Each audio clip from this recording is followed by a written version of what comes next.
So, 'చావు కబూర్ చల్లగా' అంటే రిజల్ట్ ఏమైందని పక్కన పెట్టేస్తే సినిమా రిలీజ్ తర్వాత you have given an interview of justifications. Yeah! Okay. ఎందుకని ఆ క్యారెక్టర్ అలా హ్మ్. బిహేవ్ చేస్తుంది? లేదంటే ఎందుకని ఆ సీన్?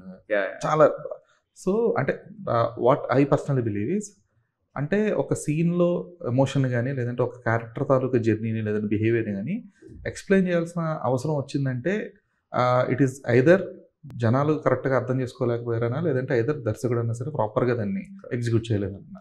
సో, 'చావు కబూర్ చల్లగా' విషయంలో ఏం జరిగిందనుకుంటున్నారు? జనాలు అర్థం చేసుకోలేకపోయారని వాళ్ళ మేధాశక్తిని మనం తప్పుపడడం అనేది రాంగ్ అండి. డెఫినెట్‌లీ మనం కన్వే చేయడంలోనే రాంగ్ అయ్యి ఉంటది. ఇప్పుడు నేను ఒకటి బిలీవ్ చేస్తా. ఇప్పుడు ఫర్ ఎగ్జాంపుల్ మీరు చైనా ఎళ్లారు. ఓకే.